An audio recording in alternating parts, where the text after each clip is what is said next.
So we were discussing about the prisoner's dilemma.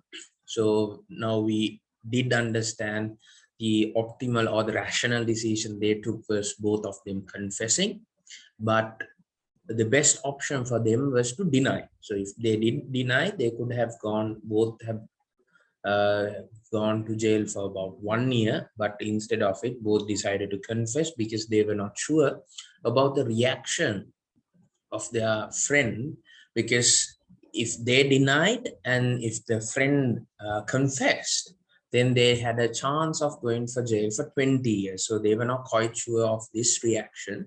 So that is where the dilemma came. So because of that, both decided to confess to get that zero, to walk out jail for free. So because both of them, because you see, if you confess, you will be able to go out for free, provided that the other person doesn't confess. So the confessing was the best option, because at the end of the day, you will like to walk out free without any problem. So because both of them decided to take the confession, what happened? They ended up going for 8 years, where actually the best option they would have had was 1 year, right? So here it has been deeply explained. In this scenario, both prisoners have a common objective, that is to minimize the imprisonment period. So that was the objective, but the problem was they didn't have the chance of communicating each other. Now that is the problem. So they had to confess or not to confess. The both parties will have a reasoning to take a strategy. Consider the prisoner A. If A does not know what B is going to do, and if B remains silent, A's best strategy is to confess, and so forth. So regardless of B, so there's an explanation here. So A will go, I will explain it from the beginning. Consider the prisoner A. If A does not know what B is going to do. So if A does not know what B is going to do, what are the options they have? So if B remains silent, A's best strategy is to confess, since A will go free rather than spending in jail. If B confesses, the best strategy is still confess, because since A will spend 8 years rather than 20 years. So regardless of what B does, A is better off confessing. So the strategy that is best for the player, regardless of the other player, is called the dominant strategy. So let's look the dominant strategy here. Let's see. Now we are going to see the scenario. So we are now in terms of we are A. Okay. If B confessed, what are the options we have? What happens to us? If B confess, what happens to us? We will go for 8 years to prison, or we have 20 years, we will go for prison. So we are A, okay. Let's say I'm Adam and this is Bob. Okay. Let's say this is Adam and this is Bob. So if Bob confess, reaction if Bob confess, mata mukada venne. Mama, I will go for 8 years in prison, or I will go for 20 years. So out of these two, what is the best? Going for 20 years is bad for me. So 8 is good. Let's say if A denies, Bob denies, what will happen to Adam? Adam is me. If Bob denies, it will either be 0 for me. So now confess වෙනවා නම් අපි බලන්න ඕනේ මේක. හරිද? confess කරනවා නම් මේක. Right? දැන් අපි බලන්නේ එයා deny කරන part එක. deny කරනවා නම් අපි මේක තමයි බලන්නේ. එතකොට Bob deny කරොත්, right? අපිට වෙන්නේ either අපි 0 නැත්නම් 1. මේ දෙකෙන් මොකද්ද හොඳ? මේ දෙකෙන් හොඳ මේක. Right? So basically we can take this off. So ඔයගලන්ට පේනවා B මොන decision එක ගත්තා. හරිද? B මොන decision එක ගත්තා. ඒ කියන්නේ whether B confessed or B denies, the best option that we have is to confess. මොකද අපි යා ගන්න ඕනම decision එකේදී අපි ගන්න තියෙන එක මේක. So that is why make a dominant strategy. ඒ කියන්නේ Bob මොන දේ කරත් අපි කරන්න ඕන දේ තමයි confess කරන එක. That is why we call it a dominant strategy. Right? Let's clear this thing up. So that is why we call it the dominant strategy. Right? So that is what we explained here. Now let's look into the B scenario. B, that is Bob. Bob gave a බලනකොට අපි බලන්න ඕනේ දැන් මොකද්ද අපේ competitor කරන්න යන දේ මොකද්ද කියලා තමයි අපි බලන්නේ. First we will look if A confessed. හරිද? If A, ඒ කියන්නේ Adam confess කරොත් මොකද්ද වෙන්නේ? එතකොට අපි බලන්න ඕනේ මේ scenario.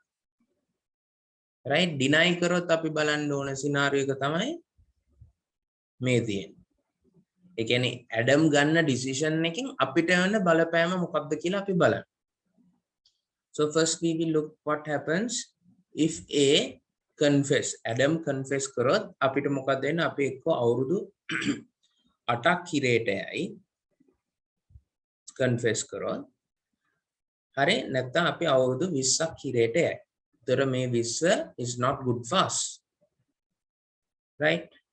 Then we will look into the scenario if A denies. අපිට මොකද වෙන්නේ? අපි A deny කරොත් අපිට බිඳුවයි නැත්නම් අපිට එකයි. එතකොට අපි මේක cancel off කරනවා. මොකද අපිට බිඳුව හොඳයි. එකට වඩා බිඳුව හොඳයි. 20ට වඩා 8 හොඳයි. So what is the option that we will get? Irrespective of what A does, the best option that we for B the best option එක තමයි to confess. Now you saw this entire box. This confess has become the dominant strategy for both the players. So because of that, they picked up these two solutions as the optimal solution, but rather choosing this situation as explained before. So the term you call it the dominant strategy. Now, what does dominant strategy means? Irrespective of the reaction of the other person, the decision you are going to be is the same. As in, if A's option එක Adam ට තියෙන option දෙකෙන් confess or deny කරන්න තිබ්බ ඒක B මොන දේ කරත් confess කරත් Adam confess කරත් deny කරත් B ගන්නේ confession mode එක. එතකොට Bob මොනවා කරා? Bob confess කරත් deny කරත් A අනිවාර්යයෙන්ම ගන්නේ confession mode එක. So because of that, both of them decides to confess. So that is why irrespective of the actions of the competitor, you will choose this no matter what. Then now, so that is been explained here. So the relevance of prisoner's dilemma. So prisoner's dilemma basically provides a framework of understanding how to strike a balance between the cooperation and competition, and is very useful tool for strategic decision making. Now here in strategic decision making, you need to assume the reactions of your other players in the market. So here in the prisoner's dilemma also, you are assuming the reaction. What if he confess? Then what happens to me? What if he doesn't confess? Then what happens to me? Then what should I do? So the same thing. What if the other person comes with a new product? What happens to me? If he doesn't come with a new product, but upgrade the existing product, what happens to me? So those are just examples. So in an agreement, one firm's behavior on advertising, price cutting, cheating will have an impact on the other firm's business strategy. For example, if two firms have an implicit agreement to leave advertising budgets unchanged in a given year. Now, here this is where you communicate, or implicit agreement. That is, there is no written agreement, but a verbal agreement or an agreement that you haven't come into terms, but you practice. 100,000 advertising this year will remain the same for the next year. Their net income may stay at relatively high levels, but if one defects and raise its advertising budget, it may earn greater profits and expense of the other company, and as higher sales offsets the increased advertising expenses. Now, I have explained you previously, especially during the monopolistic competition. If you can't recall, you can go to that video at the last scenario, last stages I explained. Okay, if you forget about the advertising cost or the cost that you have incurred to differentiate your product on non-price competition, if you take it out, basically you guys are both at the same level. So At the end of the day, in a monopolistic competition, after all those hard work, in the long run, you are making zero profit.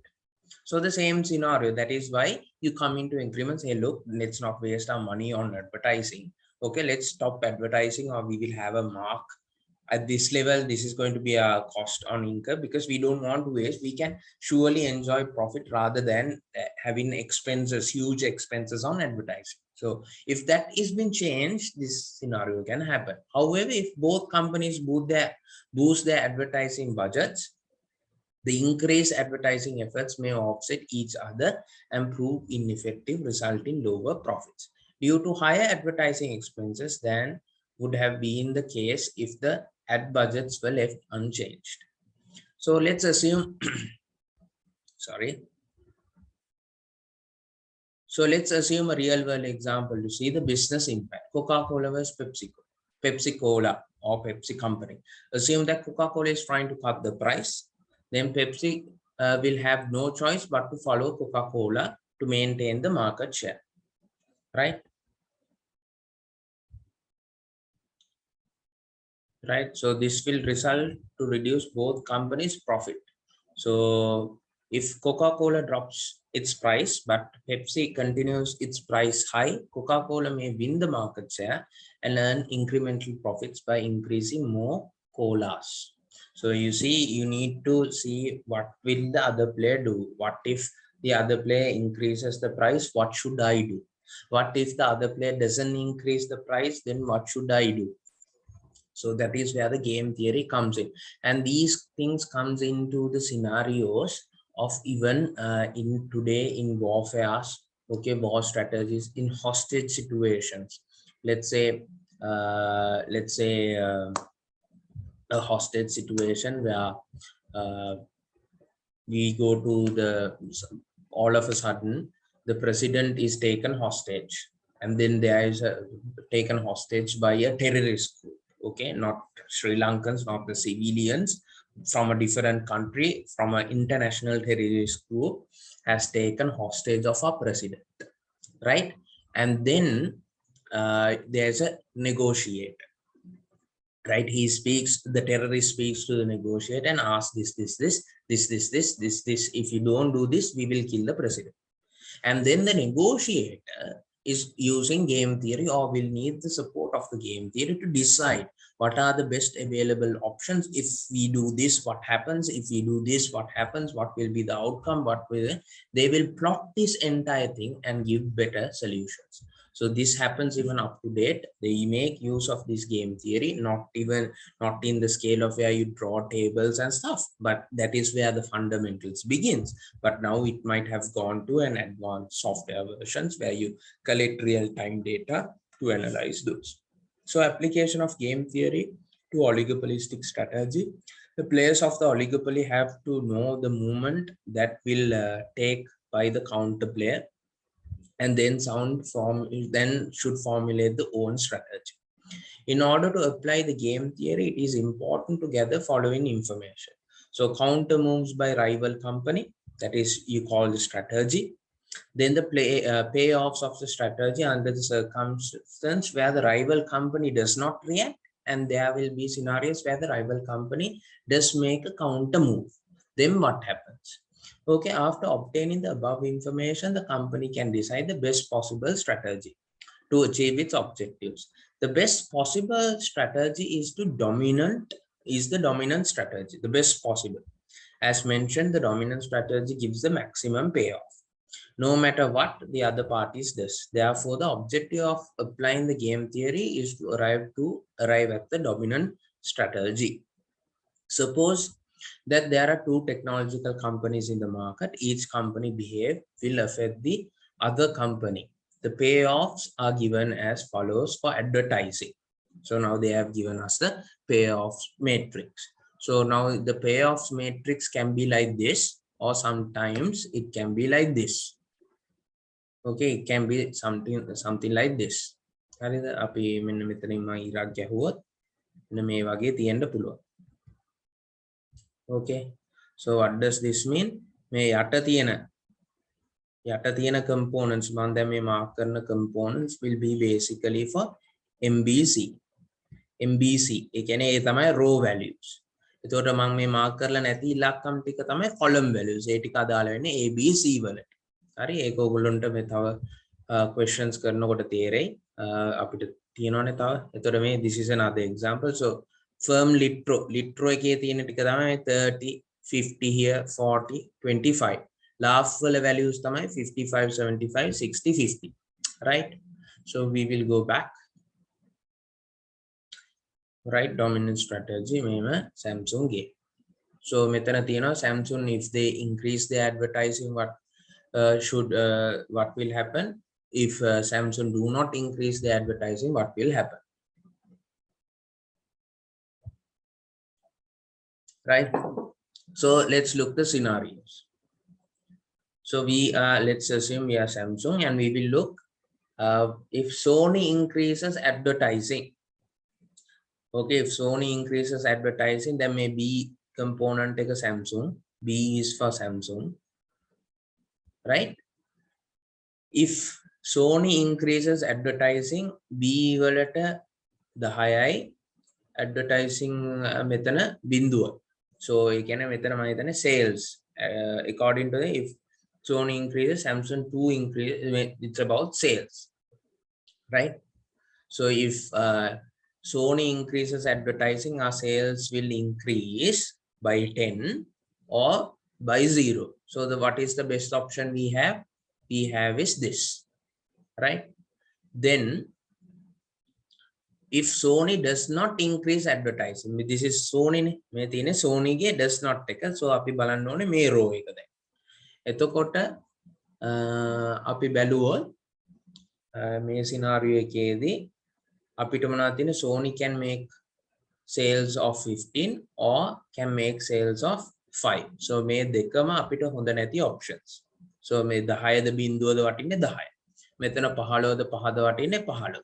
So we can take this 5 off. So irrespective of what Sony does, what is the best option Samsung has? That is to increase their advertising.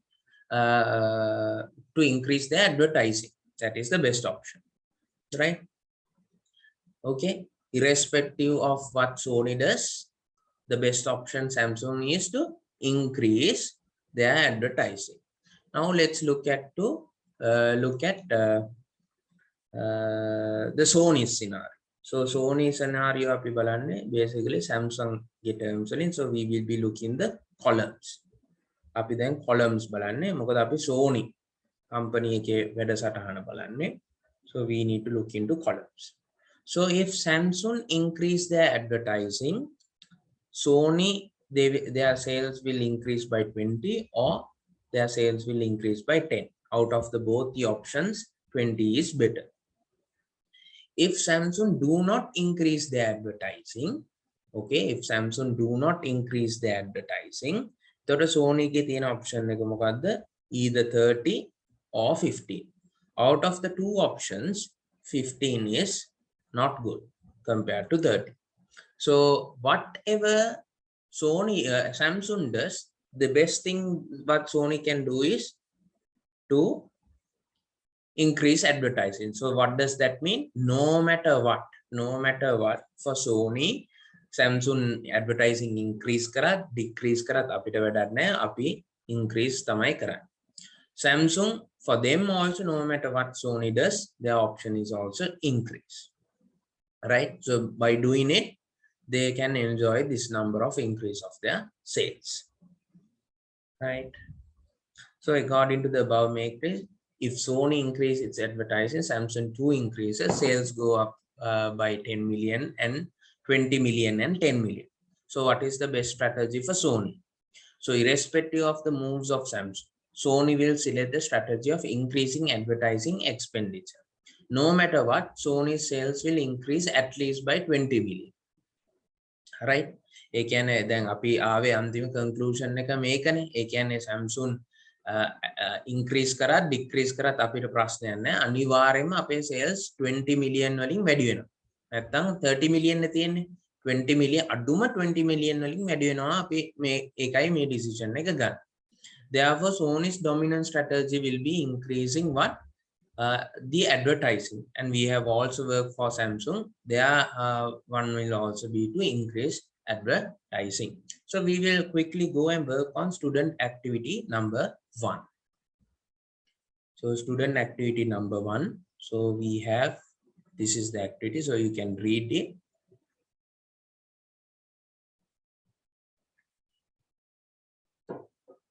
There are 2 major television networks. One is named as ABC. The other is termed as NBC, operating in the oligopoly market. Which network has 2 possible actions? Each network has 2 possible actions to run its hit show. Api kiyamuko chart show එකක් කියලා. ඒක either 8 PM අපි ඒක place කරනවා නැත්නම් ඒක 9 PM place කරනවා. ඒ කියන්නේ 8ට ඒ program එක place කරනවා. අනිත් channel වල සමහර වෙලාවට news යනවා ඇති. ඒ වෙලාවට අපේ music chart show එක දානවා. නැත්නම් 9 PM අපි දානවා. ඒ කියන්නේ අනිත් මිනිස්සු news ඔක්කොම බලලා 9ට අපේ channel එකේ මේ program එක බලයි කියලා. Each network's sole interest is to maximizing its total audience. 2 competitive decisions pay off. Audience in millions වලින් මෙතන පෙන්නලා තියෙනවා. So the first thing we will do is මේක පොඩ්ඩක් උඩට ගන්නම්. අපි questions ගැන හිතන්න යන්න ඕනේ දැම්ම. අපි දැන් දැනට තියෙන දැනුම අපි play කරමු. Right? අපි මෙතන මම කිව්වා ඔයගොල්ලන්ගේ පහසුවට මම මේක ආයෙ කරන්න. අපි මේක කඩාගමු. Right, so that it's easy for you to understand. So මේ diagonally තියෙන ඒවල මේ box එක ඇතුලේ diagonal එකෙන් පල්ලෙහා තියෙන values අදාළ වෙන්නේ MBC, right? MBC වලට තමයි ඒක අදාළ වෙන්නේ. And මේ diagonal box එකේ උඩ තියෙන ඒවා, ඒ කියන්නේ 33, 28, 36, then 30 ඒ ටික ඔක්කොම අදාළ වෙන්නේ ABC. So column එකේ, right, column එකේ තියෙන ටික තියෙන උඩ, row එකේ තියෙන ටික තියෙන යට. So now based on that අපි බලමු ABC එකේ action වලින් MBC වලට වෙන බලපෑම. So අපි බලන්නේ එතකොට columns, right? අපි බලන්නේ අපි MBC angle එකකින් බලන්නේ. අපි MBC angle එකෙන් බලන්නේ ABC එකේ action එක බලනවා. අපි බලන්නේ MBC values තමයි අපි බලන්නේ. So ABC 8ට ඒගොල්ලන්ගේ එක place කරොත්, ඒගොල්ලන්ගේ hit ad එක place කරොත්, we will have 36 million audience or we will have 30 million audience. ඒ කියන්නේ මේගොල්ලෝ 8ට ඒගොල්ලන්ගේ hit program එක place කරොත්. So what is the best option for us out of 30 and 36 million? 36 million is the best. Okay. That is if they place their their program at 8 p.m. If ABC places their program at 9 p.m., we have 39 million or we will have 32 million. So out of the two, what is best? Best is 39. So we can take this off. So if ABC places their the program at 8 p.m., the dominant strategy for us, okay, irrespective of whether ABC places their hit program at 8 or whether they place it at 9, the best option for MBC is to place their program at 8 p.m. Okay, that is their dominant strategy. Okay, the dominant strategy, I will mark it here for MBC in red. Okay, dominant strategy for MBC is the red box is going to be placing there this thing at 8 p.m. Now let's look into the scenario of ABC. So ABC අපි බලන MBC ගේ action එතකොට අපි බලන්න වෙන්නේ අපිට බලන්න වෙන්නේ rows, right? අපිට බලන්න වෙන්නේ rows. අපි බලන්නේ ABC ගේ පැත්තෙන් MBC ගේ action, ABC ගේ values. ABC ගේ පැත්තෙන් MBC ගේ actions, ABC ගේ values. එතකොට ABC ගේ values තියෙන්නේ මේ උඩ තියෙන. Right? So if MBC places their hit program at 8 p.m., what is the effect on ABC?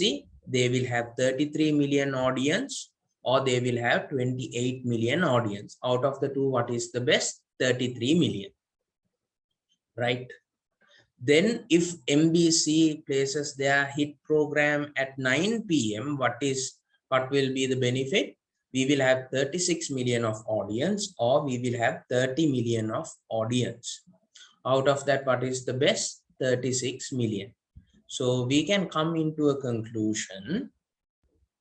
So we can come to a conclusion based on the information that we have. Irrespective of what MBC does, the best option for whom ABC is to place their hit program at 8 p.m. So the dominant strategy for ABC is to have their program at 8 p.m. irrespective of whether MBC have their it at 8 or 9, because that is going to be the best solutions that we are going to have. For MBC also, the dominant is going to be placing their program at 8 p.m. Right? So those are the information that we have. So analyze each network's optimal action. We analyzed everything, every single thing. Does either network have a dominant strategy? Yes, both the teams have strategies. So analyze each network's optimal action කියලා කියන්නේ MBC 8ට place කරොත් ABC ගේ optimum එක මොකක්ද? MBC එක 9ට place කරොත් ABC ගේ optimum මොකක්ද? ABC එක 8ට place කරොත් MBC ගේ optimum. එහෙම ඒ හතර තමයි අපි discuss කරන්නේ. Okay, what is the predicted share of audience by MBC and ABC? Predicted share of audience. So you will get values basically, and you can take up the values. So optimum strategies ටික අරගෙන ඒ values ටික එනවනේ 33. එතකොට ඒ වෙලාවේදී යන එක 36. So those are values. Assume ABC now identified that there was an error in the number of audience for its hit at 8 p.m. and instead of 33 million, ABC instead of 33 million, it has been identified has only 25 million number of audience. Now මෙතන කියනවා instead of 33 then කතාව 25යි කියලා. Analyze this change and comment on the AB's optimal action. So now they are saying that this is not 33. That's number one. Right? This is not 33. So they are saying that this is now 25. They are saying this is 25. Now we need to look into the scenario again separately. So we will look into the scenario again separately. Now first we will look into MBC. Right? So MBC will look into the actions of ABC. So if ABC places at 8 p.m. their hit show at 8 p.m. we will have 36 and here it will be 30. What will be the best option? That will be 36 for MBC. If ABC places their hit show at 9 p.m. okay, the best so MBC will enjoy 39 million or 32 million audience. So it will be 39 million. So the best option for MBC is to place to place irrespective of the ABC's action. The best option they have is to place this thing at 8 p.m. for MBC. Sorry. Then let's look into ABC scenario. Right? ABC scenario. So now we need to look into columns. Right? We will be looking to rows. If MBC places at 8 p.m. you will have 25 million or you will have 28 million. Out of it, what is good? 25 million is lower, so 28 million is better. If NBC puts their show at 9 p.m., you will have 36 million and you will have 30 million. Now, what will be the best option? That will be 36. Now, you see, for ABC, they don't have a dominant strategy. For MBC, irrespective of what ABC does, they will always hit their program at 8 p.m. But now we have a problem because for ABC, they don't have a dominant strategy, because based on the strategy of MBC, their strategy changes. Okay, their strategy changes. So if MBC, I'm sorry, so basically for ABC, now they have two different strategies. So they will be reacting to the strategy of the rival. So if MBC places their program at 8 p.m., then they need to have their show at 9 p.m. Okay, but if MBC places their program at 9 p.m., then they need to place their program at 8 p.m. If not, they can't maximize their profit. Okay, now in this scenario, after the correction of the audience data, MBC will be having a dominant strategy, but ABC doesn't have a dominant strategy, right? So we will go back to the discussion. So that is student activity number 1. And then we will go to the Nash equilibrium. So when there's a dominant strategy, the technique uses to analyze the market is called a Nash equilibrium. So Nash equilibrium is named after its inventor, John Nash. Nash equilibrium techniques is to establish that each company does the best it can given the strategy of its competitors. So basically, this means each company will take the best opportunity they have based on the strategies and actions of their competitor. Nash equilibrium implies a situation in which none of the players can improve their payoff given the strategy of the other players. Consider two duopolists who compete aggressively for shares of a market that is of a constant size. Each firm can adopt one of 3 marketing strategies. Now, there are only 2 players in the market, they have 3 strategies. One is to attempt to win the customers from the other. Okay, in an attempt to win the customers, the table shows the payoff matrix. According to the payoff table, it is a zero-sum game. So according to the payoff table, it's a zero-sum game. That means at the end of the day, there will be a clear winner and a clear loser, where the competitor's interest is strictly opposed. When one firm maximizes its market share, other markets share gets declined. If one tries to maximize the market share, the other tries to minimize the loss of the market share. That is where you call the zero-sum game. You remember zero-sum game, both are in the same level. Then one gains, one loses. If you take the net effect, basically, if you add it up, it will be 0. So here, so this is where they have given us the information. So here, this needs to be -2. Because you remember, plus or minus needs to be 0. Here they have given us information that this is a zero-sum game. So I will save this. This is a zero-sum game. Again, so we will not analyze, we will not go to the description. First, we will look what are the options we have. Now, we will look, there is firm 1 and then firm 2, then we have firm 1. Let's look into firm 1. Firm 1, in order we are looking to firm 1. So we need to look into how the firm 2 reacts. So basically we will be looking into the columns, right? Api firm 1 tama analyze karanne. Api balana isella reactions from the firm 2. Firm 2, if they go with the C1 option, okay, C1 option, firm 1 will have either 2, 5 or 7. So you see 7 is the best option we have. We can cut this off. So market share capital is 7. That is when C1 is the option taken by firm 2, firm 1 gun on R3. Then let's see if firm 2 takes C2.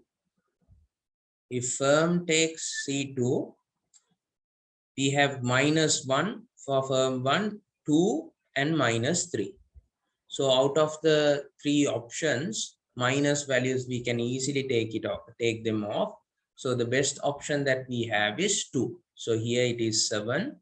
So if the firm 2 places at C1, our option for firm 1 is R3.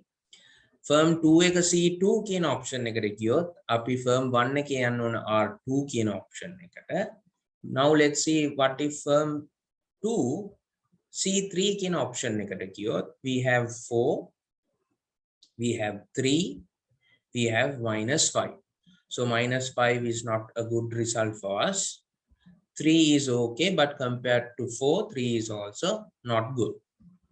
So you see the best option for the 3 strategies of the competitors, api options tunakata yandu, right? So that is 7, 2, 4. So which let's lay them. So if we were firm 1, the best options we have is 7 is the best option. If firm 2 takes C1, make a 2, and for C3 it will be 4. That is the best option. Now let's look into in terms of firm 2. Firm 2 nang api balanne rows tika thamai api දැන් බලන්න. Let's have them in black. Api දැන් rows tika බලන්න. So if firm 1 R1 කියන option එකට ගියොත් firm 2 එකට මෙතන -2 එකක් තියෙනවා, මෙතන 1 එකක් තියෙනවා, මෙතන -4 එකක් තියෙනවා. Out of the 3 options, minus දේවල් market share එක අපිට හොඳ නැහැ. So we have one option here, that is 1. Right? That is 1. Then if it's R2, we have 2 or 3 options, -5, -2, -3. Out of these, aduma minus value is the best for us. So -5 is not a good option. -3 is not a good option for us. So then we have -2 here.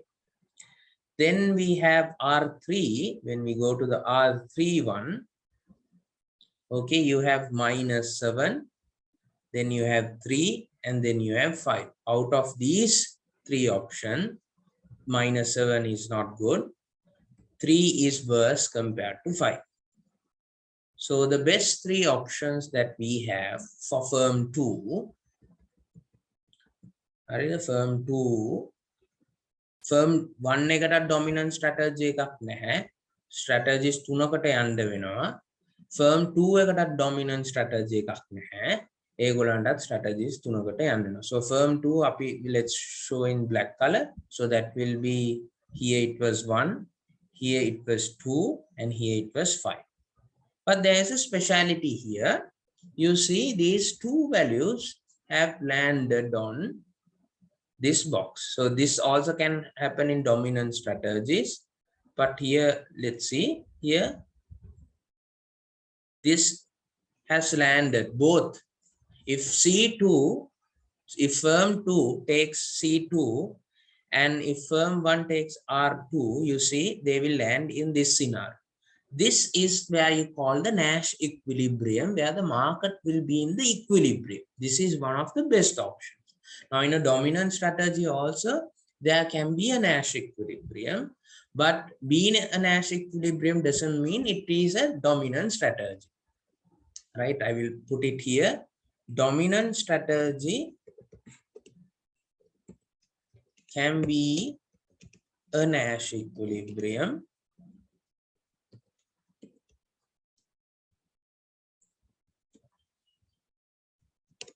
A dominant strategy can be a Nash equilibrium.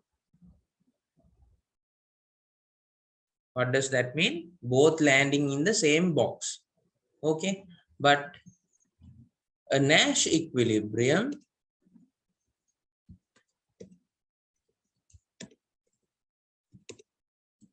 will not be a dominant strategy. Right? Dominant strategy and Nash. Dominant strategy can be a Nash equilibrium, but Nash equilibrium will not be a dominant strategy. So here, this is a classic example. So you see here, there no firm has a dominant strategy, but there's a Nash equilibrium. So the same information. So let's go to the discussion. So now we know firm 2, C2, firm 1, R2 is the best. Again, C2, the best firm 1 can do is go to R2 option.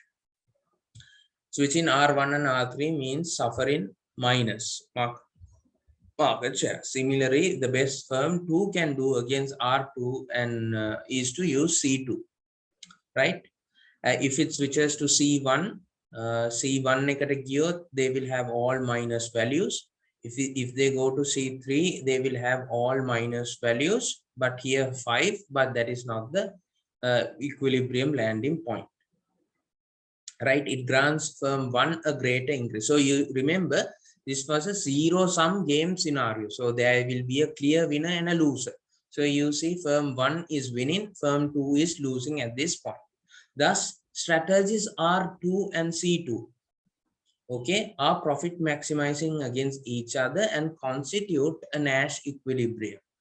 If either sides deviate from the equilibrium play, it reduces its own payoffs. Okay, so api kotanaka hari deviate unot egolange payoffs venas wenawa and gives more advantages to the competitor. As long as each competitor is smart enough to recognize the Nash equilibrium and expect the others to do likewise, this is how each team should play. But what if one player is not smart? හරි දැන් එහෙමත් වෙන්න පුළුවන් එක සිනාර් දැන් මේක දෙන්නම smart strategically සෙල්ලම් කරොත් you can be in the optimal state. But let's think if one is not smart. Consider the market share battle once again. Suppose the manager of firm 2 is convinced that manager of firm 2 again firm 2 again the manager is convinced that firm 1 plans to use strategy R3 is convinced. Firm 2 එකේ ඉන්න manager is convinced. Firms 2 එකේ ඉන්න manager convinced ඒගොල්ලෝ ගන්න strategy එක R3. R3 ගත්තොත් අපිට තියෙන options තුන මෙන්න මේ තුන. Right? අපිට තියෙන options තුන මේ තුන. එතකොට firm 2 එකට වාසිදායකම option එක තමයි C3 එක ගන්න එක. මොකද C3 එක ගත්තොත් විතරයි අපිට පහක් හම් වෙන අනිත් එකේ -7 and අනිත් එකේ අපිට 3 compared to 5 it is low, right? That is then මේක manager හිතනවා firm 2 එකේ manager හිතනවා R3 කියන option එක ගනී කියලා. He or she is convinced because they might have got some information from somewhere.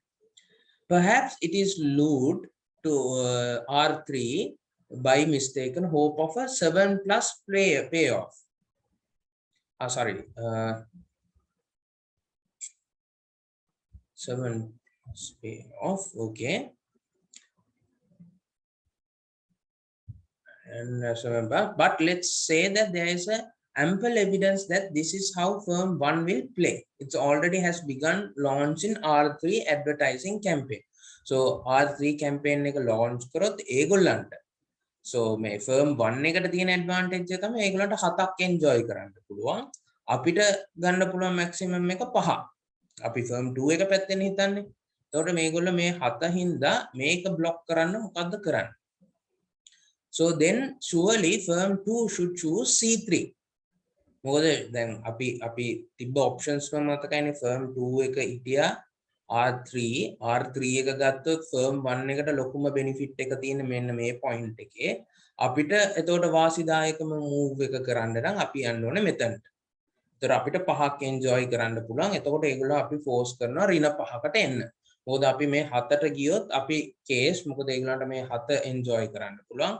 අපි මේ 3 ගන්නවට වඩා අපිට මේ 5 ගන්න එක වාසිදායකයි. Right? That we discussed previously. Then surely firm 2 should choose C3, gaining 5% of share increase at firm 1's expense. By changing from C2 to C3, දැන් අපි හිටියේ මෙතන C2 ඉඳලා අපි C3 වලට එනවා. Firm 2 can profit from the firm's one mistake. The point is this, in a Nash equilibrium, unlike a dominant strategy, there exists some circumstances where it might pay to use a non-equilibrium strategy. If one player deviates from the equilibrium by mistake or for any other reasons, the other player may be able to improve its payoff by deviating also. ඒ කියන්නේ මොකක් හරි වැරද්දක් කරලා, so this is the Nash equilibrium, this is at the equilibrium level, but by any chance if someone does a mistake or gets out of from that position to gain an advantage, and the other firm also follows that, they can deviate their rewards. So මෙතන ඒගොල්ලන්ට 2 minus 2 enjoy කරන්න තිබ්බ එක ඒගොල්ලෝ 7ක් කරගන්න ගියා. 7ක් කරගන්න ගියපු එකෙන් ඒගොල්ලන්ට ඍණ 5ක් වුණා. Right? ඒක තමයි එතන වෙච්ච scenario එක. So then we are supposed to work on study activity number 2. So we can so I will not work on study activity number 2, or okay, so I think you can have time and work on it.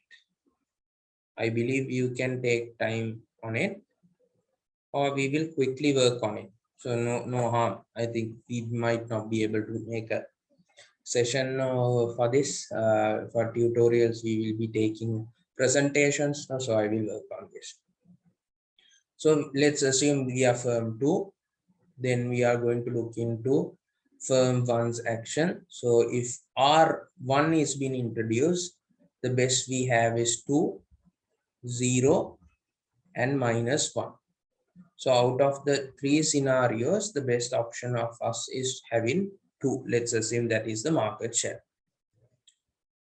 Then for firm 2's perspective, if R2 is being introduced, here it will be a 0, here it will be 1, and here it will be -2. So therefore the best strategy for us will be 1. That is also done. Then we will go to R3. R3 is where we have 0, we have 3, and we have 2. So the best scenario is 3. Best scenario is 3. So we have 2, 1, and 3. Okay. So we'll mark them. So that will be 2 here, then these 2, right? Then we will look to the other firm. So we will make it red. So the 3 options, we will deal with the 3 options. So if we pick A1, what is the best scenario they have? They have 3, 1, and 0. So out of all of these, you see 3 is the best option. Then if they pick A2, what is the best option? That will be 3. If they pick A3, okay, what will be the best option? It will be 2. Now in this scenario, you can see, so this is one option, this is another option, and this is another option. So in this scenario, you see an important thing here also, that is, here there is a Nash equilibrium, here also there is a Nash equilibrium. Wherever you operate in these two, you will be in a state of where you have done the maximum that you could do. If you try to deviate, you will not be in a good position. So that was quick. Right, so then we go, you asked to define Nash equilibrium and how it is important for dominant firm your first one is to define Nash equilibrium, then to show the difference, how it is different from the dominant firm strategy equilibrium. So if that question is being asked, in a Nash equilibrium, each player's chosen strategy is optimal. Okay, that means that is the best thing that you can do at that moment, given the strategy of the others. Based on the others' reactions, that is the best you can do. Thus, neither side can profit by unilaterally deviating. By deviating, no one can profit. By comparison, a dominant strategy is the optimal against any strategy the other person might choose. Then, Nash equilibrium is the optimal strategy that you can take based on the others' reactions. Dominant strategy is you don't care about the others' reactions. Whatever they take, we will be doing only that strategy because that is the best strategy. Okay. Then we have another question. This will be the last question. It will have a bit of explanations as well. We will try to do it quickly as possible. Litro and Labs are two players in the energy market selling gas cylinders for domestic use. In Sri Lanka, the players in the market has an opportunity to become the market leader, or they have an opportunity to become safe players in the market, right? They have the opportunity to become the safe players in the market. The firm is using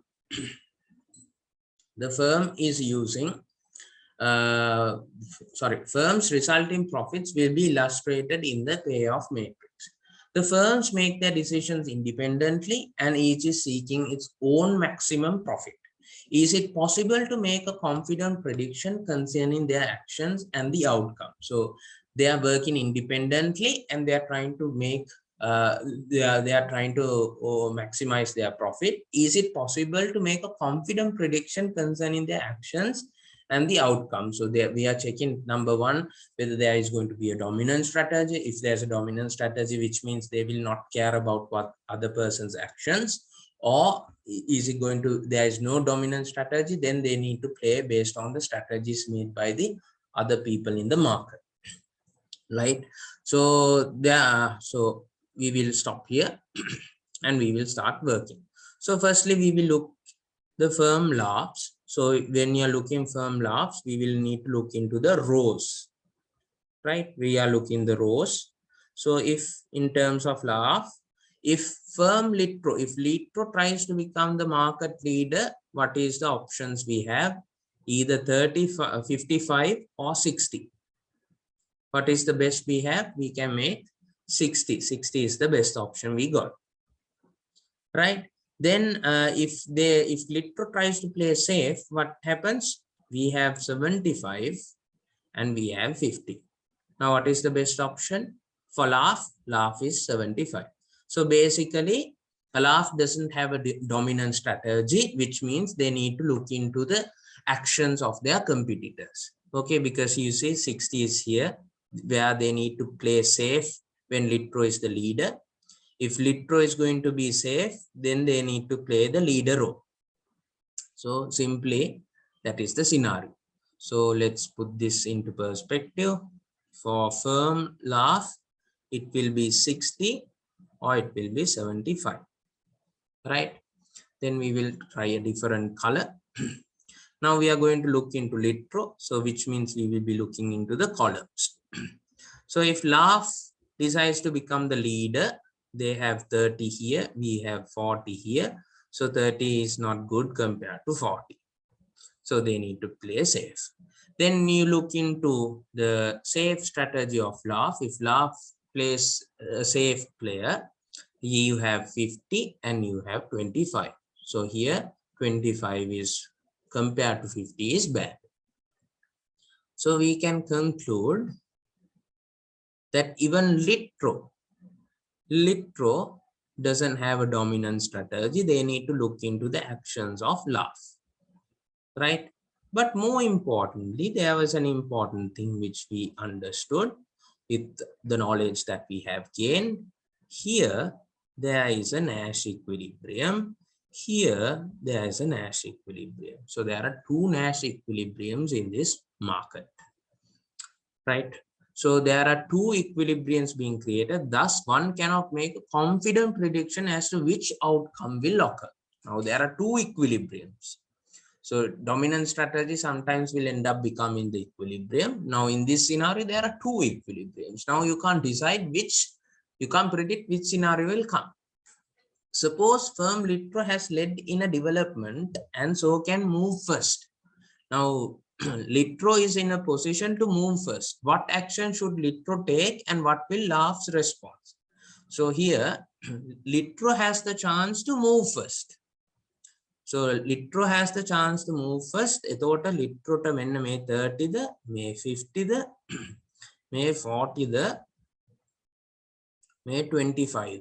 හරි, now they have a chance to move. හරි, quickly ඒගොල්ලන්ට move වෙන්න පුළුවන්. එතකොට ඒගොල්ලන්ට enjoy කරන්න පුළුවන් වැඩිම ප්‍රමාණය 50. අඩුම ප්‍රමාණය 25. එතකොට 25 අපි කොහොමද consider කරන්නේ? 25 අපිට 50 option එක දෙන්නේ by becoming the leader in the market.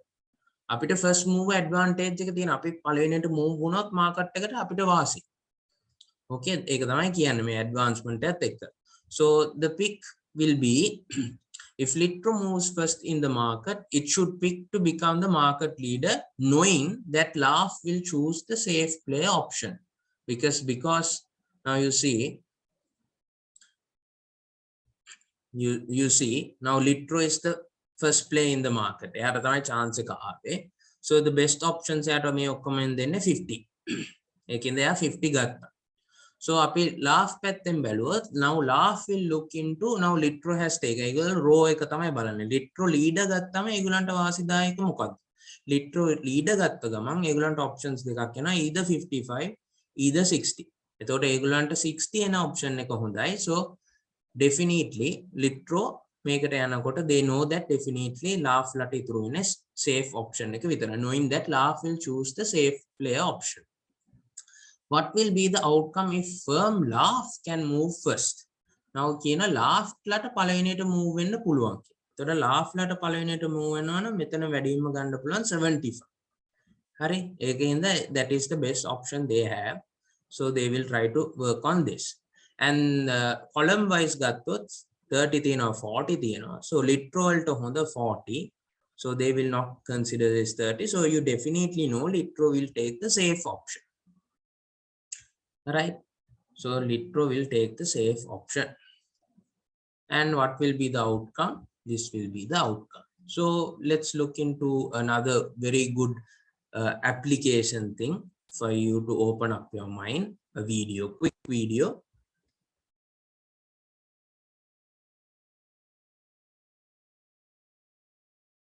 Yes, hold on.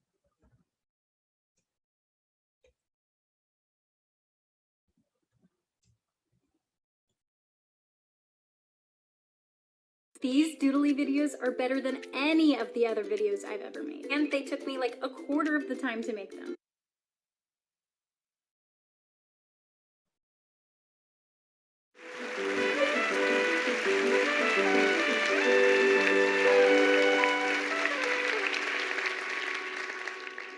Thanks very much. At the end of the Cold War, the United States made a policy decision that may be one of the biggest mistakes of the 20th century. It's contributed to chaos and uncertainty in this current day. And it's not based on politics, it's based on games. In game theory, there are two types of games. There are finite games and there are infinite games. A finite game is defined as known players, fixed rules, and agreed upon objective. Baseball, right? An infinite game is defined as known and unknown players. The rules are changeable, and the objective is to perpetuate the game. When you pit a finite player versus a finite player, the system is stable. Baseball is stable. So is conventional war, for that matter. When you pit an infinite player versus an infinite player, the system is also stable. The Cold War was stable. And that's because in an infinite game, there are no winners and losers. We cannot lose the game. And so we work to keep the game in play, right? In fact, because there are no winners and losers, the only thing a player can do is drop out when they either run out of the resources or the will to play. Problems arise, however, when you pit a finite player versus an infinite player. It's the finite player who then gets caught in quagmire. This happens in business all the time. The game of business is an infinite game. The concept of business has existed longer than every single company that exists right now.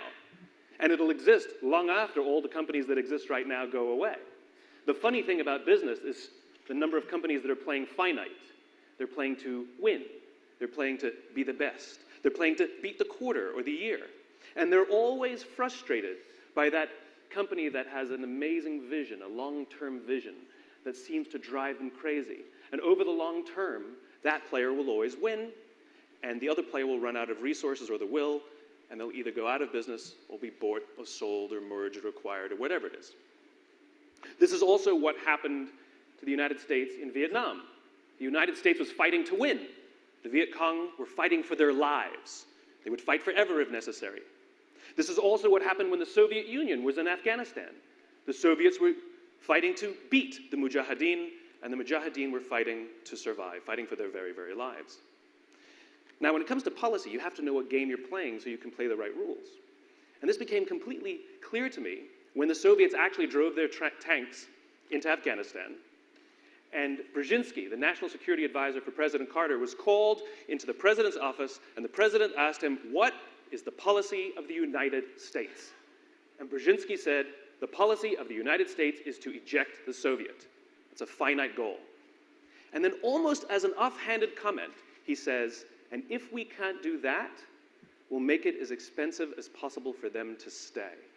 In other words, the United States accidentally had an infinite strategy, which is not fixed in time, and we don't know exactly what it looks like. What we're trying to do is drain the enemy of will and the resources to continue to play. And 10 years later, the Soviets drove their tanks out of Afghanistan, running out of resources and the will. Now, if you think about what happened when the Berlin Wall came down, we were in an infinite game, Soviets and the United States, and the Berlin Wall came down, and the United States made, again, one of the greatest, perhaps one of the greatest blunders, policy blunders of the 20th century. They announced that they had won the game. They had won the Cold War. No, they didn't. The player dropped out because they ran out of the will or the resources to play. And the problem is because they thought they had won the war, they started acting like victors. And the United States imposed their will on the world for about 11 years. And as it turns out, the world didn't like that too much. And as what happens in all infinite contests, new players started to emerge. If you consider how the Cold War existed, it really existed on three tensions. There was a nuclear tension. Both states had nuclear weapons to end all life. There was an ideological tension. One was an exporter of democracy and capitalism. The other one is an exporter of Soviet-style communism. And there was an economic tension. That's what kept the Cold War alive and well. Not coincidentally, life, liberty, and the pursuit of happiness. The only three things for which we will bear any burden and pay any price and fight forever to defend. Now, the nuclear tension has been replaced by Pakistan and China. Oh, no, China was already there. Pakistan, North Korea, maybe Iran. The ideological tension, Soviet-style communism, has been replaced by Islamic extremism. And the economic tension, the Soviet Union, has been replaced by China. We don't fear nuclear war with China. But the point is all three tensions are alive and well. And you see, the problem is they all know who their enemy is, but we don't realize that the Cold War 2.0 is happening. And we are still trying to decide which one is more important. We're trying to win and beat all of these things and not realize that the game is infinite, not finite. And the United States policies these days have become shorter and shorter term, which creates turmoil and chaos in strategy and how we present ourselves to the world. The easiest way to understand the game you're in is when you have an opposing force. In other words, not that, right? So you want great leadership. You want somebody to say what we stand for, but if you don't have that, you get to say not that. So it was really easy. The intelligence services, for example, during the Cold War, they fought like cats and dogs like they fight now, but they could all agree on one thing, not that. And they worked really, really well to combine their forces to face the Soviet Union. We don't have a singular not that anymore, and so we're all over the place. But all of our enemies all have a singular not that, and it's us. Ideally, we want to run all of our decisions through our values. These are what make us enduring. Our values are enduring, and this is what is the foundation of an infinite contest.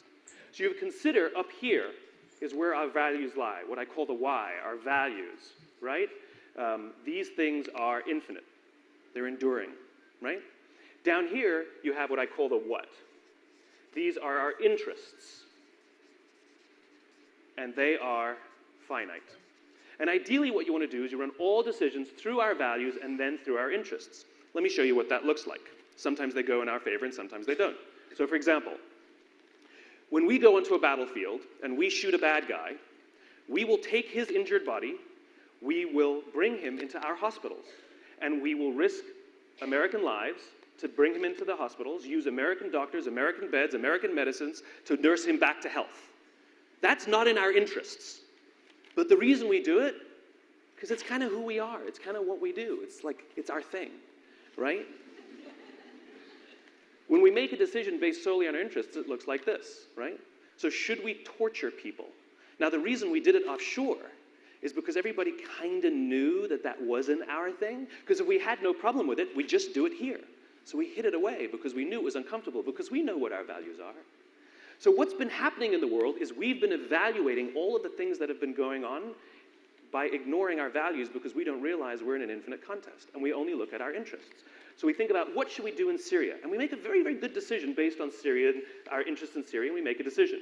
And what should we do in Crimea? And what should we do with regards to Putin? And what should we do with regards to Iraq and Afghanistan? And we're all over the place. And the problem is when you pull back and take a look, now nobody has any idea what we stand for. This is confusing for our allies who no longer trust us because we're no longer predictable. And it's fantastic for our enemies because they can exploit it. Ideally, what we do is we run all decisions through our values first. And though it may not always go our way, just like I said, we make decisions all the time that aren't always in our interests, like bringing an injured bad guy and putting him in our hospitals. Not in our interests. But what that does is it makes us predictable. And it makes our allies trust us because they know what we stand for, and they will either stand with us or they'll stand against us. And together, we will go through the infinite contest for as long as it takes. This is what we're in right now. The Cold War is alive and well, and we will not help contribute to stabilizing the world until we start playing the game we're in rather than playing the game we're not in. Thank you very much. So I think that would have given you an understanding about what is the real world scenario of when it comes to games or whatever the scenario is. So now you understand, even for a country to make their decisions, they need to look at the safety, the nuclear aspect, the ideological aspect, then the dollar, the economy aspect. There are a lot of things. So what you're going to trade off. So when you're going to partner up with another company, what you're going to do, the same scenario, if you're going to, for a negotiation, how it's going to happen. So in real world applications, pricing decisions, example, Candy hotels. So how are they going to price for seasons? They are going to have a different price. For off season, they are going to have a different price. They are not going to communicate with other hotels. Collective bargaining. So I told, so for trade unions and management to come for an agreement or for negotiations, for politicians and revolutions to come to a common line.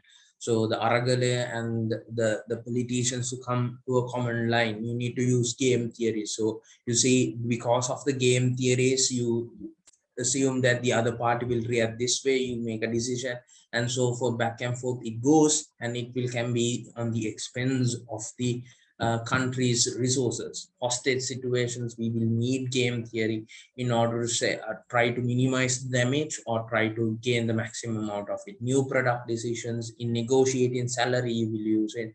For auctions, whether it's IPL or normal T auctions, that and this. Chess and other game sports will definitely use game theory. More important from the discussion which we came across, he talked about infinite games and finite games. So finite games are basically all kind of sports where finite game will have a rule book, okay, will definitely come to an end, which will where there will be a clear winner and a clear loser in a finite game. So definitely will come to an end is, it can be a time bound. Okay, time scenario is like, if you look basketball, you can maximum play only 40 minutes, 10 minutes each. So when the 10 minutes is completed, the game is over. Or it can be time bound, or it can be bound in certain limits. So in cricket, it's not about timing, it's about taking all the wickets or finishing all the overs. Okay, and so forth. So definitely it will come to an end.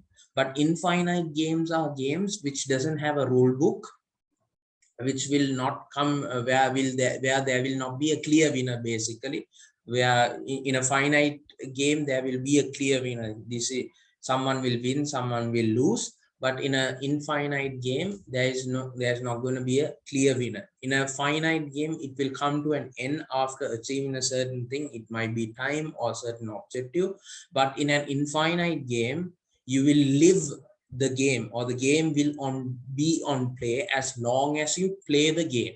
So classic examples for infinite game is life, first thing, because in life there are no rules. That's number one. Number two, there are not going to be clear winners. It's that simply because you achieve this, you are not going to get an award or something. Okay, as long as you play, so there's no time bound. As long as you play the game, you're alive. So you fail to breathe, then you die. Same goes to businesses. Business world also is an infinite game. Okay, there is no there, at the end of the day, there is not going to be a clear winner. This game, this business won, that the business lost. There's no such scenario. It's how well you perform. Okay, are there any rule books? Yes, there are rule books for registration and purposes, but how to do business and so forth, there are no rules where you can play the way you want, as long as it's ethical and is into the normal legislative law. Next thing is, as long as you play, you can be in the business world. So no one says by 2023 you need to stop your business. No, that will not happen. So as long as you can play the game, you will be in the game. If you fail to play the game, then you lose. You're not in the game. So there's not going to be a clear winner or loser. I just wanted to talk about it. Then war strategies, investing in CSC, whether to invest in this company, whether to invest in this company. If I invest in this company, what happens? This. So everything. Importance of game theory, help to analyze actions in the market, facilitate business organization to make strategic decisions. But nothing comes free. Everything has its own limitations. So the limitations are, have assumptions. So based on assumptions, you assume how the other person will react. Okay, it's based on assumption. Lastly, many uncertainties, you don't know what will happen. Okay, so based on assumptions, you are doing things, sometimes something completely different can happen. Now there's an economic crisis which you never thought of. There is a pandemic which you never thought of. So there are a lot of uncertainties, so it is very hard to play as you think. So this is all in all game theory. If you have any problems, you can reach us directly, which we have communicated the channels before. Thank you. Have a nice day. This will be the last session for this semester. All the best.